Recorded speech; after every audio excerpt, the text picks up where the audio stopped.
مصر کا ایک امیر بزنس مین تھا۔ اس کی عمر 50 سال کے لگ بھگ تھی کہ ایک دن اس کو دل میں تکلیف کا احساس ہوا، اور جب اس نے قاہرہ کے سب سے بڑے ہسپتال میں اپنا علاج کرایا تو انہوں نے معذرت کرتے ہوئے اسے یورپ جانے کا کہا۔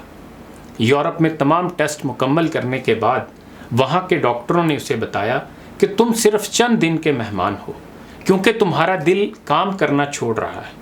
وہ شخص بائی پاس کروا کر مصر واپس آ گیا اور اپنی زندگی کے باقی دن گن گن کر گزارنے لگا۔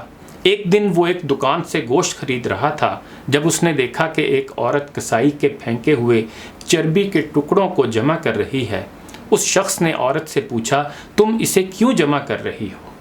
عورت نے جواب دیا کہ گھر میں بچے گوشت کھانے کی ضد کر رہے تھے۔ چونکہ میرا شوہر مر چکا ہے اور کمانے کا کوئی ذریعہ بھی نہیں ہے، اس لیے میں نے بچوں کی ضد کی بدولت مجبور ہو کر یہ قدم اٹھایا ہے۔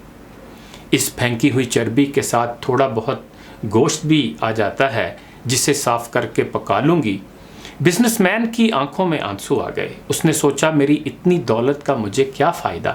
میں تو اب بس چند دن کا مہمان ہوں۔ میری دولت کسی غریب کے کام آ جائے، اس سے اچھا اور کیا ہو سکتا ہے؟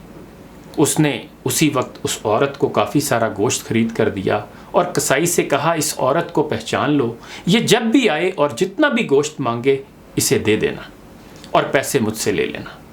اس واقعے کے بعد وہ شخص اپنے روزمرہ کے معمولات میں مصروف ہو گیا۔ کچھ دن اسے دل میں کسی تکلیف کا احساس نہ ہوا تو اس نے قاہرہ میں موجود لیبارٹری میں دوبارہ ٹیسٹ کرائے۔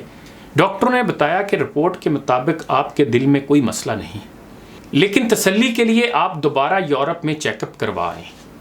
وہ شخص دوبارہ یورپ گیا اور وہاں ٹیسٹ کرائے۔